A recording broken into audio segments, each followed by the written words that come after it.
Il y a une secte qui cible les populations noires dans la diaspora et qui est en train de s'installer sur le continent africain. Et je voulais vraiment en parler pour sensibiliser parce que j'ai reçu énormément de témoignages à ce sujet ces dernières 24 heures.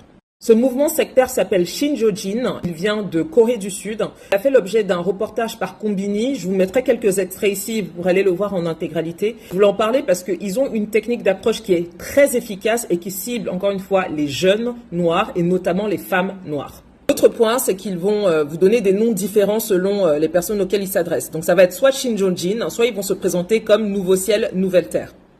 Personnellement, j'en ai entendu parler déjà il y a 1 an sur Twitter lorsque une internaute nigériane avait raconté comment ils approchaient les jeunes Nigérians pour les convertir à leur mouvement en Afrique du Sud, au Kenya. Et dernièrement, donc quelqu'un à Abidjan m'a dit qu'ils étaient effectivement en train de s'installer, voire déjà installés en Côte d'Ivoire. Alors, comment est-ce qu'ils s'y prennent? La première chose, c'est que quand ils vous approchent, ils ne vont jamais parler de mouvements religieux, etc. Ils vont se présenter comme une académie. Ils vous proposent en gros d'étudier la Bible, de renforcer vos connaissances bibliques, etc. Et donc vont vous demander vos contacts, suite à quoi ils vont vous encourager à assister à soit des cours, soit une formation qui sera gratuite le plus souvent. La période, entre guillemets, de formation ou d'académie biblique va durer entre 3 à 9 mois selon les personnes.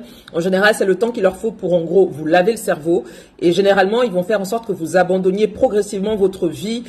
Pour certains, ça a été abandonner leurs études. Pour d'autres, ils ont demandé, comme ce témoignage ici, de rompre ses fiançailles et de s'éloigner progressivement de ses proches qui lui veulent du mal, etc.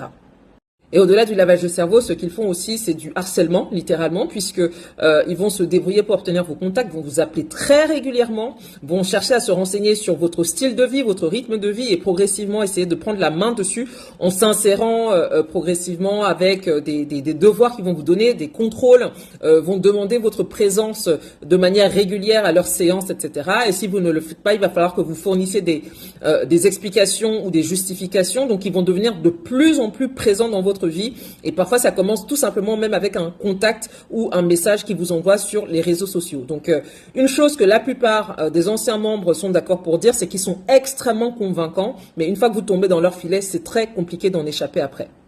Ils ont des méthodes d'approche à la fois dans la vie réelle et sur Internet. Dans la vie réelle, c'est très simple. Ils vont aller dans les lieux de forte affluence, notamment dans les gares, mais aussi à la sortie des universités, des écoles ou encore des supermarchés. Et quant à la toile, eh bien, ils vont cibler les réseaux sociaux, spécifiquement TikTok, Instagram, et ils vont notamment regarder les personnes, par exemple, qui mettent des versets bibliques dans leur biographie ou des gens qui font référence à Jésus, etc. Et puis, ils vont vous contacter, vous envoyer un message qui aura l'air très innocent au départ, par exemple, en essayant de tisser un lien avec vous en vous faisant des compliments et progressivement en vous invitant par exemple à venir à de simples études bibliques ou à venir à des cocktails entre guillemets où en gros ils vont parler de tout et n'importe quoi, mais une fois que vous serez sur place, le sujet sur la religion viendra très très rapidement. L'autre signal auquel il faut faire attention, c'est qu'ils vont vous imposer une forme de culture du secret très tôt, c'est-à-dire qu'ils vont vous demander de ne pas communiquer auprès de vos proches sur ce que vous faites avec eux. Alors pourquoi cette secte s'intéresse spécifiquement aux Noirs? Je pense qu'il y a plusieurs raisons. Tout d'abord parce que par rapport aux communautés blanches, asiatiques ou arabes, bien évidemment, il y a plus de chances de croiser des chrétiens dans les communautés noires, notamment dans la diaspora. Ça, c'est la première chose. Donc ça rend le ciblage plus facile. D'après ce que les Coréens nous ont raconté, ils évangélisaient d'abord les personnes blanches. Mais ils se sont rendus compte que les personnes blanches, en fait, n'adhéraient pas à ces préceptes. Deuxièmement, je pense que c'est aussi dans ces communautés-là qu'on peut trouver, par exemple, des personnes qui viennent d'arriver sur le territoire et qui sont seuls, qui ont besoin d'une communauté sur laquelle s'appuyer. C'est également malheureusement parfois des personnes aussi qui ont eu des passifs familiaux assez compliqués, et encore une fois qui ont besoin d'un ancrage, qui ont besoin d'un groupe de personnes sur lesquelles s'appuyer. Par ailleurs, il y a aussi beaucoup de gens qui ont toujours besoin de trouver une nouvelle église parce qu'ils ne sont pas satisfaits de l'endroit là où ils sont. Sur le continent, c'est des raisons encore plus évidentes de difficultés économiques, des gens qui ont du mal à s'insérer, notamment socialement, et qui ont aussi besoin de s'appuyer sur un groupe. La plupart des anciens de cette église qui m'ont écrit hier et aujourd'hui m'ont raconté à quel point ça a été difficile d'en sortir.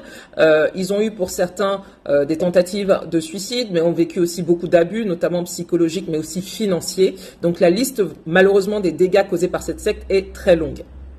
Et bien sûr, il y a des victimes directes, ce sont les personnes qui ont rejoint le mouvement, mais aussi les victimes indirectes, c'est-à-dire leurs proches. J'ai eu pas mal de messages aussi de frères, de sœurs, de parents même, qui ont leur fille ou leur fils là-dedans et qui n'ont plus de nouvelles depuis plusieurs mois, voire plusieurs années.